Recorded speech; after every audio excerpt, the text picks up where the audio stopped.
ক্ষমতা রয়েছে সব থেকে বড় বিজেপি যদি কেউ হয় তার নাম হলো মমতা ব্যানার্জি। খোদ নিজে BJP BJP BJP BJP Mamata BJP Mamata BJP Mamata BJP Mamata BJP. যদি ওর দম থাকে, ওর যদি দম থাকে আমার সাথে আসুক আইনি ভাবে। মমতা বন্দ্যোপাধ্যায় আরএসএস এর সঙ্গে যুক্ত, এটা আমরা জানতাম। সুতিতে দাঁড়িয়ে যে কথা, যে হুঙ্কার তুললেন, এর আগে নেতাজি ইন্ডোর স্টেডিয়ামে বলেছিলেন বাংলার বুকে কেউ ওয়াকাফ নিয়ে আন্দোলন করবে না, দিল্লিতে যাও। আমরা তখনও ভাবছিলাম এইটা যে বিশাল উনি ভুল করেছেন, এইটা উনি রিয়েলাইজ করছেন। এর আগে ফিরহাদ হাকিম, শওকত মোল্লা, ছুটলেদের দিয়ে বলার ছিল, তারপর নিজে যখন বললেন তো আমরা ভাবলাম এটা মনে হয় ভুল ক্যালকুলেশন হয়েছে, ক্ষতি হয়েছে, বুঝতে পেরেছেন। মাঝে কয়েকদিন চুপ ছিলেন। সুতিতে গিয়ে যখন এইবারে প্রকাশ্য মঞ্চে জনসমাবেশে, এবং যেখানে 70 থেকে 80% মুসলিম জনসংখ্যা, সেই জায়গায় জানিয়ে যেখানে হুমকি দিলেন যে কেউ বাংলায় আমাকে ওয়াকাফ নিয়ে কথা বলতে বলবে না, আমি বলবো না, এটা আমার বিষয় নয়, আর কারো আন্দোলন করার দরকার হলে দিল্লিতে যাবে, যদি এইটা নিয়ে আমাকে বিরক্ত করা হয় তাহলে খুব খারাপ হবে, এবং কেউ যদি এখানে গুলোগুলি করে, মানে এই বিষয়টা নিয়ে আন্দোলন করে, তাহলে আমার থেকে খারাপ কেউ হবে না, মানে তার সব থেকে বড় শত্রু আমি হব। পিকচার ক্লিয়ার হলো। উনি যে প্রকৃতই মুসলমানের শত্রু, উনি যে আরএসএস এর দুর্গা, এইটা পরিষ্কার হলো। মানে ভাবা যায়, যে মুসলিম ভোটের উপরে উনি দাঁড়িয়ে আছেন, যে মুসলিম জীবন দিয়ে রক্ত দিয়ে ওনাকে 3বার মুখ্যমন্ত্রী করেছে, ওনাকে মুখ্যমন্ত্রী করার পিছনে একটাই যুক্তি ছিল, বিজেপিকে রুখতে হবে। একটা প্রথমবার বামফ্রন্টের প্রতি ক্ষোভ, তার কারণে বামফ্রন্টের বিকল্প ছিল না বলে ওনাকে অ্যাকচুয়ালি ডাস্টবিন থেকে বাংলার মানুষ তুলে এনেছিল। উনি কোনো যোগ্য মানুষ ছিলেন না, কোনো যোগ্য নেত্রী ছিলেন না, ওনার কোনো প্রতিষ্ঠিত দল ছিল না। উনি তার আগে বিজেপির ক্যাবিনেট মন্ত্রী 3বার হয়েছেন, বিজেপির সঙ্গে জোট করে পশ্চিমবাংলা দখলের উনি চেষ্টা করেছেন। ওনার ইতিহাসটা খুব কলঙ্কিত। এই সব জেনেও বাংলার মানুষ বামফ্রন্টের অত্যাচার থেকে বাঁচতে, চলো এ লড়াকু আছে, ময়দানে থাকে, ঝুটঝামেলা করে, আর তো কেউ বলছে না একে তুলে আনো।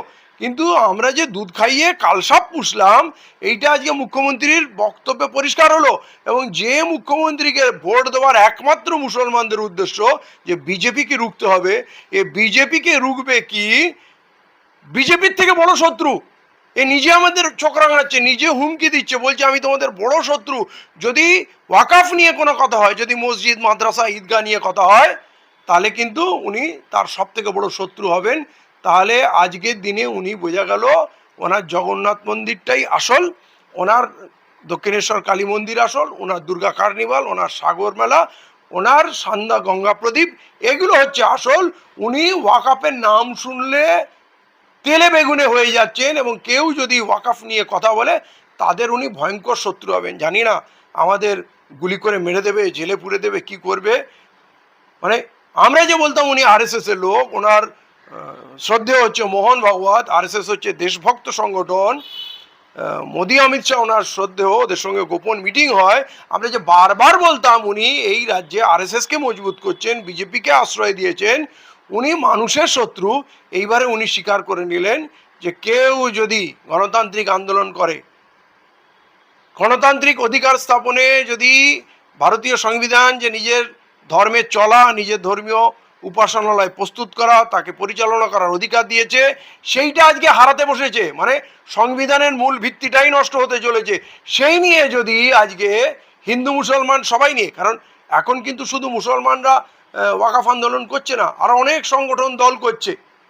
কংগ্রেস নিশ্চয়ই মুসলিম সংগঠন নয়, সিপিএম নিশ্চয়ই মুসলিম সংগঠন নয়, এরা সকলেই কিন্তু কেন্দ্রে, হাইকোর্টে, সুপ্রিম কোর্টে গিয়ে কেস করেছে, তারা আন্দোলন করেছে, বক্তব্য রাখছে। এখন পুরো ভারত সংবিধান বাঁচানোর লড়াইয়ে প্রস্তুত। সেইখানে উনি বলছেন কেউ যদি গণতান্ত্রিক আন্দোলন করে, বা যেটাকে উনি বলছেন গুলোগুলি করে, চর্চা কার হুকুমে? অতএব এখানে আরএসএসকে, হিন্দুত্ববাদী শক্তিকে প্রমোট করা হচ্ছে বাংলায় সাম্প্রদায়িক হিংসা ছড়ানোর জন্য। যে পরিমাণ সুকান্ত মজুমদার দাঙ্গা লাগাতে যাচ্ছে, যে পরিমাণ শুভেন্দু লাগাতে যাচ্ছে, যে পরিমাণ দিলীপ ঘোষ লাগাতে যাচ্ছে, একই পরিমাণ সহযোগিতায় মুখ্যমন্ত্রী আছে, মুখ্যমন্ত্রীর পুলিশ কি করবে যদি মুখ্যমন্ত্রী না চায়? অতএব এই বাংলা জ্বলছে, জ্বালানোর চেষ্টা হচ্ছে। বাংলার মানুষকে, এই বাংলাকে বাঁচাতে হবে। এখানে মমতা বন্দ্যোপাধ্যায়ের উপর আমরা আর কোনো আশা রাখি না। এই যে মুখ্যমন্ত্রী মুর্শিদাবাদের যে বক্তব্যটা দিলেন, এটা তো উত্তরপ্রদেশের যোগী আদিত্যনাথেরই ভাষা বলে অনেক মানুষ বলছেন, কি বলবেন? দেখেন, যোগীর থেকেও মারাত্মক। যোগী প্রথম দিন থেকে স্ট্যান্ড ক্লিয়ার রেখেছে, ও মুসলমানের খোলা দুশ্মন।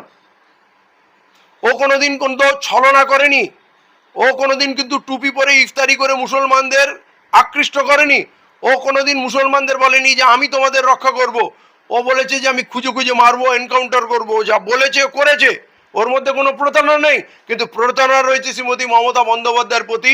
উনি চাদর নিয়ে কলমা পড়ে মাশাআল্লাহ ইনশাআল্লাহ বলে শায়রি করে মুসলমানদের 10,000 মাদ্রাসা দেবো বলে, মুসলমানদের ওয়াকফ সম্পত্তি উদ্ধার করবো বলে, মুসলমানদের ওবিসিতে চাকরি দেবো বলে, মুসলমানদের সংরক্ষণ দেবো বলে, মুসলমানদের সুরক্ষা দেবো বলে যে প্রতিশ্রুতি দিয়েছিল, সেইটা আজকে উনি মুসলমানদের সঙ্গে প্রতারণা করেছেন।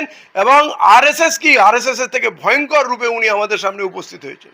এই যে মুখ্যমন্ত্রী বলছেন যে যান দিল্লিতে গিয়ে আন্দোলন করুন, আমরা দেখলাম যেমন 100 দিনের টাকা কেন্দ্র সরকার দিচ্ছিল না, রাজভবন 144 ধারার আওতায়, সেই জায়গায় বেশ কয়েকদিন ধরে তারা আন্দোলন করলো এবং ডিজে বাজলো। তাহলে মুখ্যমন্ত্রী আন্দোলন করতে পারবে আর আদার্স মানুষ করতে পারবে, এটা কেমন? মুখ্যমন্ত্রী প্রথমে আমাদের এনআরসি মুভমেন্টে আটকে ছিলেন। তারপরে দেখলাম যখন আমরা ব্যাপক জনপ্রিয় অর্জন করেছি, আমাদের চাপে, আমাদের প্রস্তাবনায় বিধানসভায় এনআরসি বাতিলের প্রস্তাব পাশ হলো এবং উনি তখন ক্যা ছি বলে রাস্তায় নামলেন। তখন পুলিশ আমাদের পারমিশন দিল না, মানে পুরো মাখনটা উনি খাবেন। এইবারে দেখুন, উনি ওয়াকফ সম্পত্তি নিয়ে লাগাতার বলছেন এখানে আন্দোলন হবে না, দিল্লিতে চলে যাও। কিন্তু উনি কলকাতাতেই আন্দোলন করে, 100 দিনের কাজেও আন্দোলন করেন এবং সব বিষয়ে কলকাতায়।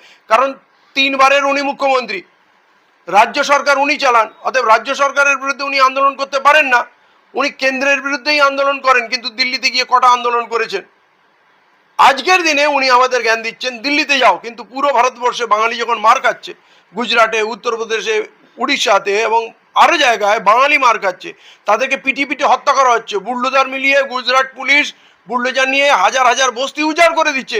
4 দিন পর উনি বলছেন শুনছি নাকি বাংলা বললে নাকি মারছে, আমি চিফ সেক্রেটারিকে বলছি চিঠি দিতে। তাহলে উনি কেন দিল্লি গেলেন না?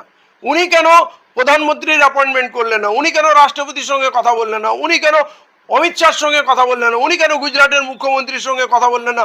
উনি কেন দিল্লি যাচ্ছেন না বাঙালিকে রক্ষা করার জন্য? মানে বাঙালি মার খাচ্ছে, উনি উদাসীন। তাহলে ওয়াকফ সম্পত্তি না হলে ওনার নয়, তাহলে বাঙালি কি ওনার নয়? তাহলে উনি কি ওই মারবাড়ি গুজরাটের মুখ্যমন্ত্রী হয়েছেন?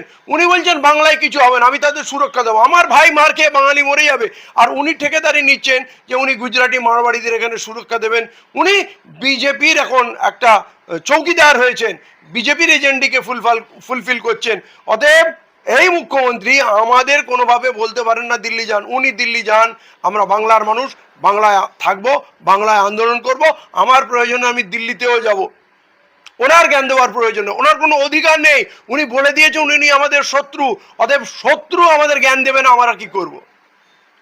এটাই বাধ্য